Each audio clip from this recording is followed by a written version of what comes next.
مشتاق احمد یوسفی کی کتاب چراغ تلے سے ایک مضمون، عنوان ہے موذی۔ مرزا کرتے وہی ہیں جو ان کا دل چاہے، لیکن اس کی تعویل عجیب و غریب کرتے ہیں۔ صحیح بات کو غلط دلائل سے ثابت کرنے کا یہ ناقابل رشک ملکہ شاذ و نادر ہی مردوں کے حصے میں آتا ہے۔ اب سگریٹ ہی کو لیجئے، ہمیں کسی کے سگریٹ نہ پینے پر کوئی اعتراض نہیں، لیکن مرزا سگریٹ چھوڑنے کا جو فلسفیانہ جواز ہر بار پیش کرتے ہیں وہ عام آدمی کے دماغ میں بغیر آپریشن کے نہیں گھس سکتا۔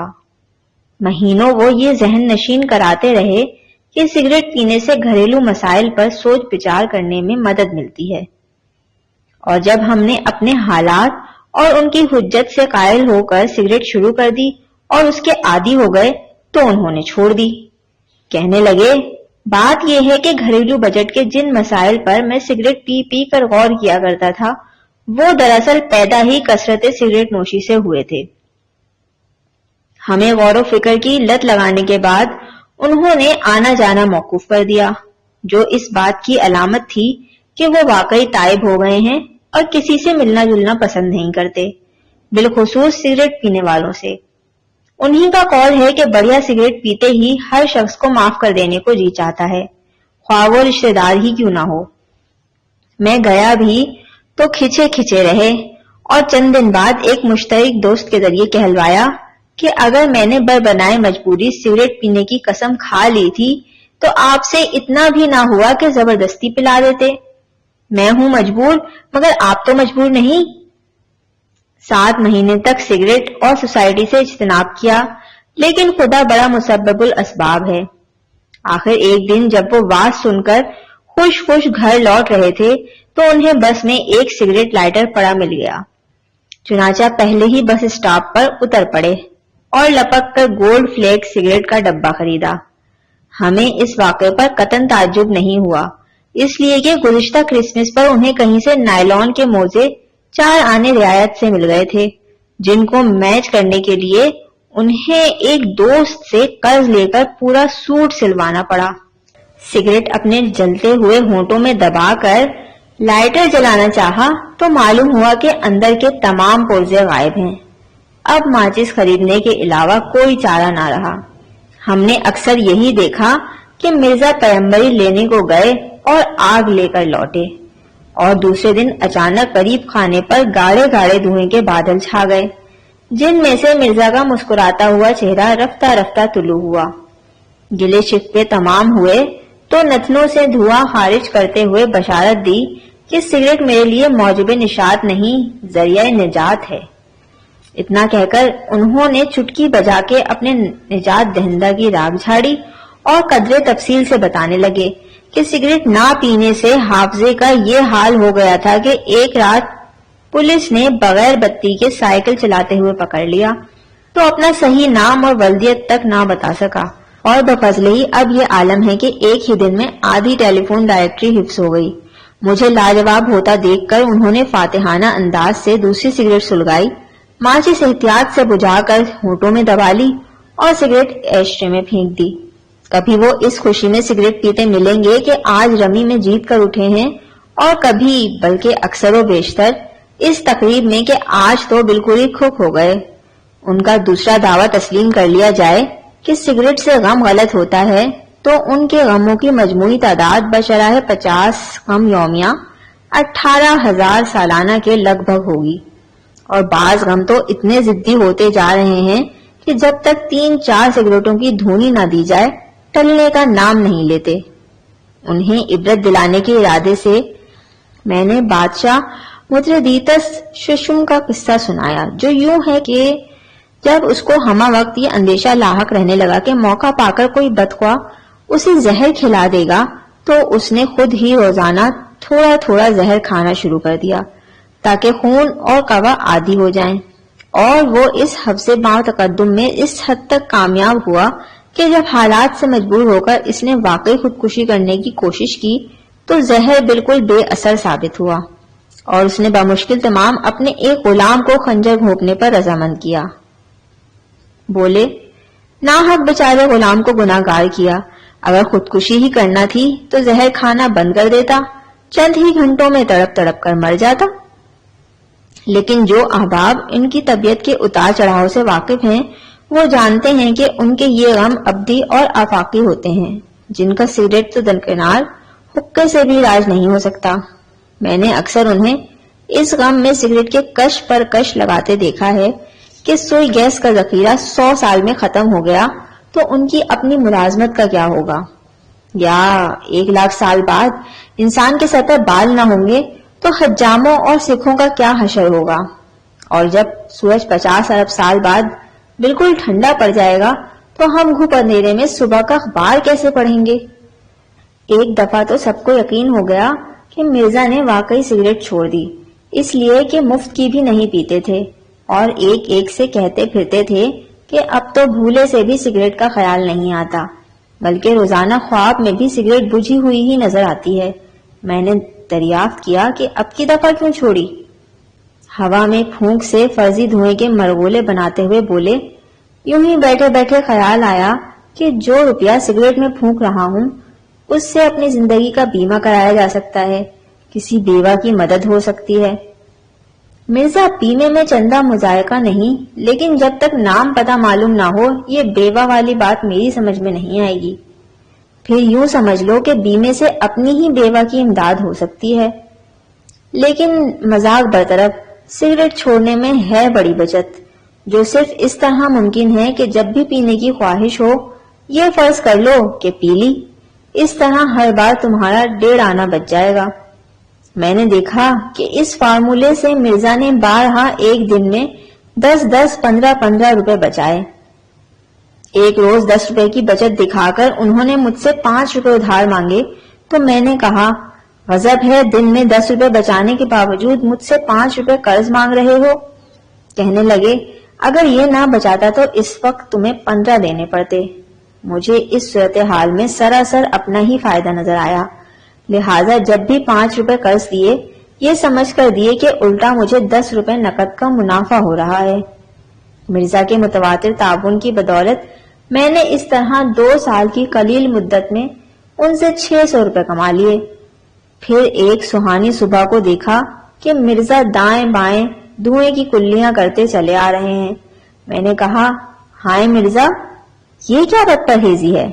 جواب دیا، جن دنوں سگریٹ پیتا تھا کسی اللہ کے بندے نے الٹ کر نہ پوچھا کہ میاں کیوں پیتے ہو، لیکن جس دن سے چھوڑی جسے دیکھو یہی پوچھتا ہے کہ خیر تو ہے، کیوں چھوڑ دی؟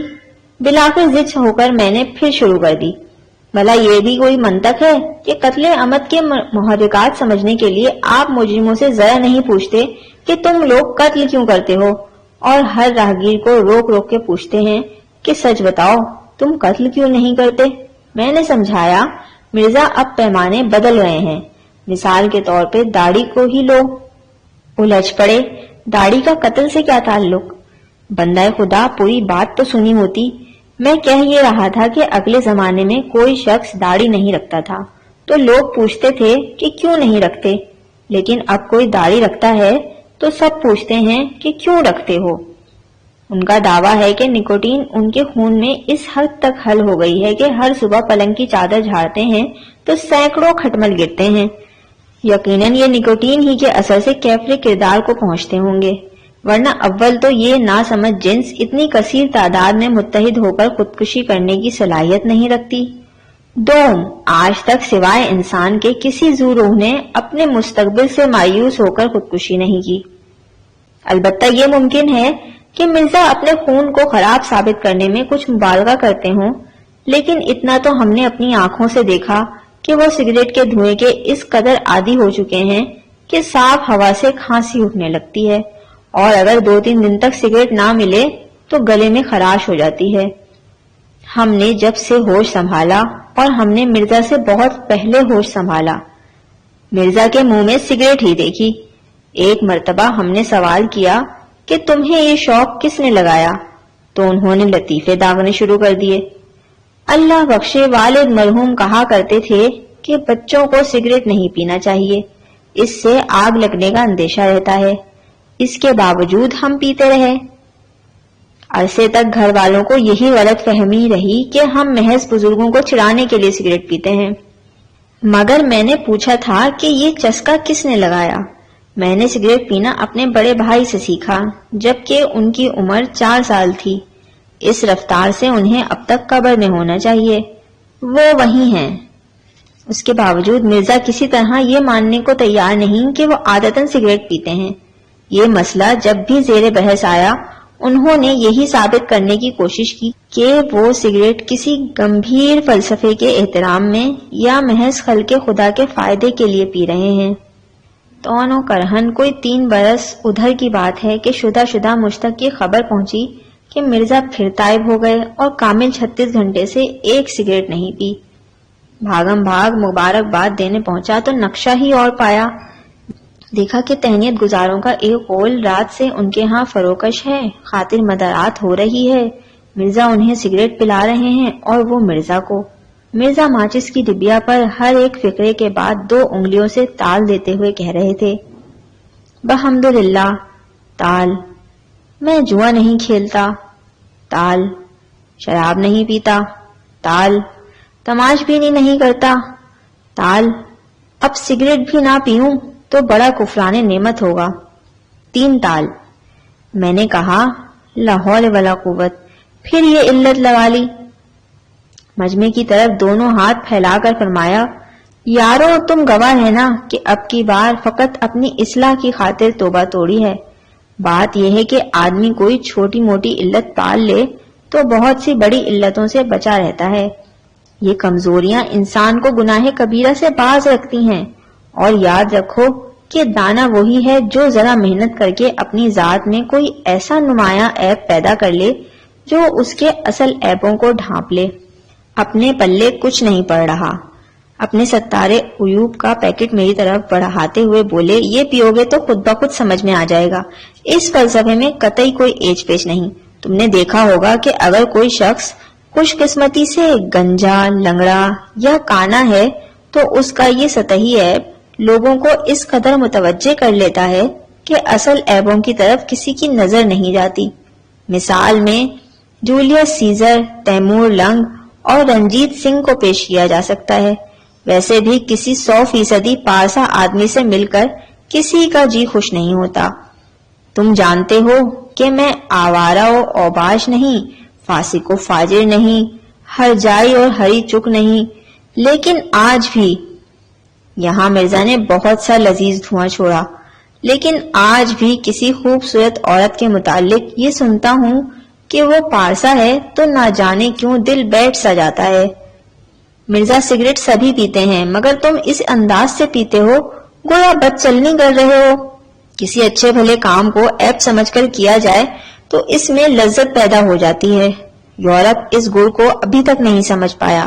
وہاں شراب نوشی عیب نہیں، اسی لیے اس میں وہ لطف نہیں آتا، مگر شراب تو واقعی بری چیز ہے۔ البتہ سگریٹ پینا بری بات نہیں۔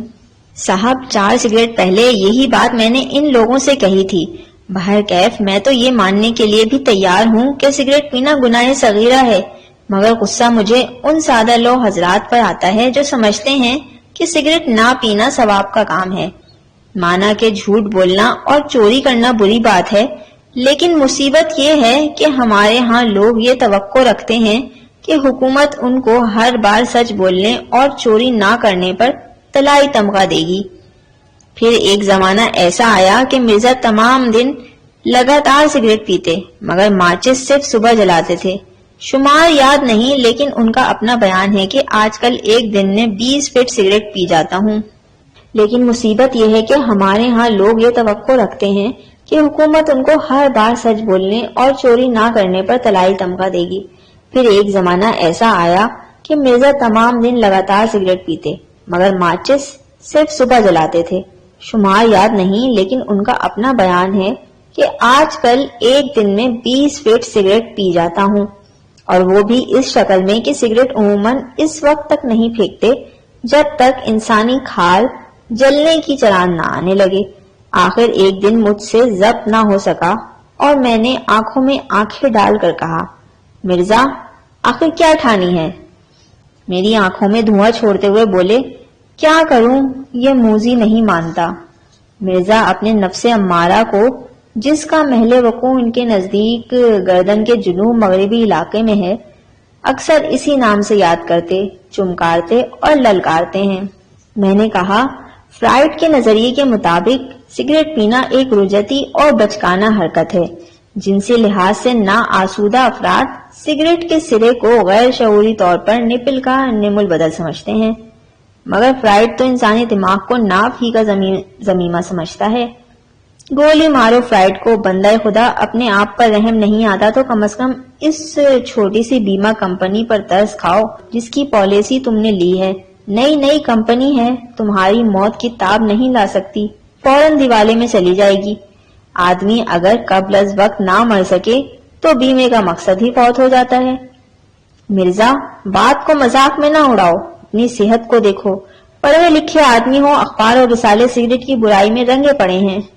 میں خود سگریٹ اور شیطان کے بارے میں اتنا کچھ پڑھ چکا ہوں کہ اب مطالعے سے نفرت ہو گئی۔ انہوں نے چٹکلا دہرایا۔ اس مد میں بچت کی جو مختلف شکلیں ہو سکتی ہیں، ان میں سے ایک یہ بھی ہے کہ مرزا سارے دن مانگ تانگ کر سگریٹ پیتے ہیں۔ ماچس وہ اصولاً اپنی ہی استعمال کرتے ہیں۔ کہتے ہیں کہ ماچس مانگنا بڑی بے عزتی کی بات ہے۔ آڑے وقت میں رسید لکھ کر کسی سے 100-200 روپے لینے میں سبکی نہیں ہوتی، لیکن رسید کا ٹکٹ بھی اسی سے مانگنا شان کرستاری کے خلاف ہے۔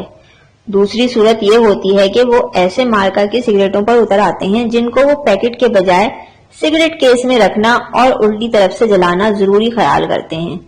لیکن 9-10 ماہ پیشتر جب موذی اس طرح بھی باز نہ آیا تو مرزا نے تیسرا اور آخری حربہ استعمال کیا، یعنی سگار پینا شروع کر دیا، جو ان کے ہاتھ میں چھڑی اور منہ میں نفیری معلوم ہوتا تھا۔ پینے بلکہ نہ پینے کا انداز یہ تھا کہ ڈرتے ڈرتے 2-3 اوپری کش لے کر احتیاط سے بجھا دیتے اور 1-1.5 گھنٹے بعد اور سان درست ہونے پر پھر جلا لیتے تھے۔ ان کا عقیدہ ہے کہ اس طریقہ استعمال سے طلب بھی مٹ جاتی ہے اور سگار کی عمر بڑھ جاتی ہے۔ سو الگ یہاں اتنا اور عرض کر دوں تو نامناسب نہ ہوگا کہ انہوں نے اپنی جوانی کو بھی اسی طرح سیت کر رکھنا چاہا، اس لیے قبل از وقت بوڑھے ہو گئے۔ چنانچہ ایک ہی سگار کو دن بھر آف اور آن کرتے رہے، پھر چراغ جلے اسی کو ٹیکتے ہوئے کافی ہاؤس پہنچ جاتے۔ خلق خدا ان کو غائبانہ کیا کہتی ہے اس پر انہوں نے کبھی غور نہیں کیا، لیکن ایک دن دھواں منہ کا منہ میں رہ گیا جب انہیں اچانک یہ پتا چلا کہ ان کا جلتا بجھتا سگار اب ایک طبقاتی علامت بن چکا ہے۔ ہوا یہ کہ کافی ہاؤس کے ایک نیم تاریخ گوشے میں آغا عبدالعلیم جام منہ لٹکائے بیٹھے تھے۔ مرزا کہیں پوچھ بیٹھے کہ آغا آج بجھے سے کیوں ہو؟ آغا نے اپنی خیریت اور دیگر احوال سے یوں آگاہی بخشی، شام ہی سے بجھا سا رہتا ہے، دل ہوا ہے سگار مفلس کا۔ ایک ایسی ہی اداس شام کی بات ہے، مرزا کافی ہاؤس میں موذی سے بڑی بے جگری سے لڑ رہے تھے اور سگار کے یوں کش لگا رہے تھے گویا کسی راکشس کا دم نکال رہے ہیں۔ میں نے دل بڑھانے کو کہا، تم نے بہت اچھا کیا کہ سگریٹ کا خرچ کم کر دیا، روپے کی قوت خرید دن بہ دن گھٹ رہی ہے، دور اندیشی کا تقاضا ہے کہ خرچ کم کرو اور بچاؤ زیادہ۔ سگار کو سپیرے کی پونگی کی مانند دھونکتے ہوئے بولے، میں بھی یہی سوچ رہا تھا، آج کل ایک آنے میں ایک سالم سگریٹ مل جاتی ہے، 10 سال بعد آدھی ملے گی۔ میں نے بات آگے بڑھائی، لیکن ہم یہی ایک آنا آج پس انداز کر لیں تو 10 سال بعد معصود 2 آنے ہو جائیں گے اور اس دھنی سے ہم ایک سالم سگریٹ خرید سکیں گے جو آج صرف ایک آنے میں مل جاتی ہے۔ جملہ مکمل کرتے ہی مرزا نے اپنا جلتا ہوا عصا زمین پر دے مارا۔ چند لمحوں بعد جب دھوئیں کے بادل چھٹے تو مرزا کے اشارے پر ایک بیرا پلیٹ میں سگریٹ لیے نمودار ہوا اور مرزا ایک آنے میں 2 آنے کا مزہ لوٹنے لگے۔ پندار کا صنم گدا ویراں کیے ابھی 3 ہفتے بھی نہ گزرے ہوں گے کہ کسی نے مرزا کو پٹی پڑھا دی کہ سگریٹ ترک کرنا چاہتے ہو تو حقہ شروع کر دو۔ ان کے لیے یہ ہومیوپیتھک مشورہ ایسا کچھ نیا بھی نہ تھا، کیونکہ ہومیوپیتھی کا بنیادی اصول یہ ہے کہ چھوٹا مرض دور کرنے کے لیے کوئی بڑا مرض کھڑا کر دو۔ چنانچہ مریض نزلے کی شکایت کرے تو دوا سے نمونیا کے اسباب پیدا کر دو، پھر مریض نزلے کی شکایت نہیں کرے گا، ہومیوپیتھی ہی کرے گا۔ بہرحال مرزا نے حقہ شروع کر دیا، اور وہ بھی اس اہتمام سے کہ گھنٹوں پہلے پیتل سے منڈھی ہوئی چلم اور نقشین فرشی لیموں اور کپڑے سے اتنی رگڑی جاتی کہ جگر جگر کرنے لگتی، نیچا ارکے گلاب میں تر کیا جاتا، نئے پر موتیا کے ہار لپیٹے جاتے، مہنال کیوڑے میں بسائی جاتی۔ ایک حقہ بھی قضا ہو جاتا تو ہفتوں اس کا افسوس کرتے رہتے۔ بندھا ہوا معمول تھا کہ پینے سے پہلے 4-5 منٹ تک قوام کی تعریف کرتے اور پینے کے بعد گھنٹوں ڈیٹول سے کلیاں کرتے۔ اکثر دیکھا کہ حقہ پیتے جاتے اور کھانستے جاتے، اور کھانسی کے مختصر وقفے میں سگریٹ کی برائی کرتے جاتے۔ فرماتے تھے کہ کسی دانا نے سگریٹ کی کیا خوب تعریف کی ہے، ایک ایسا سلگنے والا بدبودار مادہ جس کے ایک سرے پر آگ اور دوسرے پر احمق ہوتا ہے۔ لیکن مشرقی تیچوان میں اس امر کا خاص لحاظ رکھا جاتا ہے کہ کم سے کم جگہ گھیر کر تمباکو کو زیادہ سے زیادہ فاصلے پر کر دیا جائے۔ میں نے کہا یہ سب درست، مگر اس کا پینا اور پلانا درد سریا بھی تو ہے، اس سے بہتر تو پائپ رہے گا، تند بھی ہے اور سستا کا سستا۔ چلم کے انگاروں کو دہکاتے ہوئے بولے، بھائی اس کو بھی آزما چکا ہوں، تمہیں شاید معلوم نہیں کہ پائپ میں تمباکو سے زیادہ ماچس کا خرچ بیٹھتا ہے، ورنہ یہ بات ہرگز نہ کہتے۔ 2 ماہ قبل ایک انگلش پائپ خرید لایا تھا، پہلے ہی روز نہار منہ ایک گھونٹ لیا تو پیٹ میں ایک غیبی گھونسا سا لگا، آنکھ میچ کے 2-4 گھونٹ اور لیے تو باقاعدہ باکسنگ ہونے لگی۔ اب اس پائپ سے بچیاں اپنی گڑیوں کی شادی میں شہنائی بجاتی ہیں۔